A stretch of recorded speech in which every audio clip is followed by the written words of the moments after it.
السلام علیکم ورحمت الله وبرکاتو. ملګرو نن مې د مانځه په باره کې یو ډیره اهمه مسله راوړې ده او داسې مسله ده چې په دې غلطۍ کې عوام خو پکې ټول په ټوله تقریبا 99% اخته دي. ټیک شوله، خو خواصو کې ډیر خلک چې کم دی په دې مسله باندې نه دی پوي او په دې غلط فهمۍ کې او په دې غلطۍ کې سری هغوی مبتلا دي. ډیره ضروری مسله ده. مسله دا ده چې سلور رکعت فرض منځي نو په هغې کې دا لومبنۍ قاعده په دویم رکعت چې کینې نو دا قاعده هم واجب ده، د عبدهو پورې مطلب دا ناسته چې کومه ده دا واجب ده، او په دې کې دا التحیات ویل چې کوم دي تر د عبدهو و رسولو پورې دا واجب دي. ټیک شوله، اوس هغه مسله درته بیانوم چې زمونږ خلک کم په غلط فهمۍ کې اخته دي. او اخیری قاعده چې کومه ده، اخیری قاعده هغه که د 2 رکعتو فرضو اخیری قاعده ده، هغه که د 3 رکعتو فرضو د ماښام اخیری قاعده ده، هغه که د 4 رکعتو فرضو لکه ماسپښین مازدیګر ماسخوتن که د دې اخیری قاعده ده، هغه که د تراوو اخیری قاعده ده لکه هغې کې خو بله نشته خو اخیری ده، او هغه که د ویترو اخیری قاعده ده.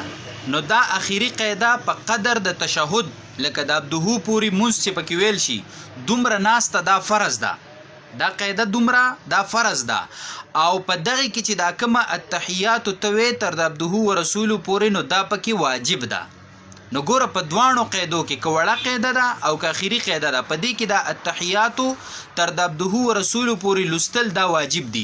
اوس دلته غلطي په کوم ځای کې راځي او په غلط فهمۍ کې دلته خلک کوم ځای کې اخته دي، نو هغه دې ځای کې دي چې ته د امام سره په دویم رکعت کې شامل شو، یعنی هغه په وړه قاعده باندې ناستی دی او ته ورسره شامل شولې په دغه وړه قاعده کې چې ته څنګه کېناستې نو تا لا قاعده یا شروع کړې ده یا دې نه ده، خو تا قاعده نه ده پوره کړې، امام دریم رکعت ته پاسې په عبدهو باندې.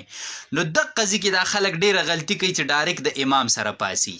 دغه ځای کې ګوره دا یاد ساته، که تا دغلته تحیاتو تر د عبدهو پورې نه وه پوره کړې او ته د امام سره ډایرکټ دریم رکعت ته پاسې دی، نو تا نه واجب پاتې شو، مونځ د مکروه تحریمي شو. دې غلطۍ ته سوچ کوئ، تا نه واجب پاتې شو، مونځ مکروه تحریمي شو. دغلته اکثرو خلکو قاعده نه پوره کړې، یو ورځ دا وایي د امام تابعداري خو واجب ده، نو ټیک د تابعداري واجب ده، خو دلته تا نه واجب پاتې کېږي، ته به واجب پوره کړي، ته به تر د عبدهو پورې مونځ پوره کړي، د هغې نه پس به ته په امام پسې پاسې. ګوره یو دا یاد ساته. دویمه، په اخیری قاعده کې د امام سره شامل شوې، د امام سره په اخیری قاعده کې شامل شولې او امام چې کم دی نو سلام واړو او تا تر د عبدهو پورې مونځ لا پوره کړی نه دی. نو دغه ځای کې زمونږ خلک څه غلطي کوي چې امام څنګه سلام واړی بس دی ډایرکټ پاسي باقي رکعتونه دی کوي، نو دا غلطي ده. ته به د عبدهو پورې التحیاتو چې کم دی عبدهو و رسولو پورې دا واجب ده په تا باندې هم، نو دا به ته پوره کې. که دا دې پوره نه کړه او ډایرکټ امام سلام وګرځو ته ډایرکټ پاسې دی او تا تحیه نه ده پوره کړې، نو دقلته چې کم دی تا نه واجب پاتې شو، نو مونځ به وشي خو مکروه تحریمي شو.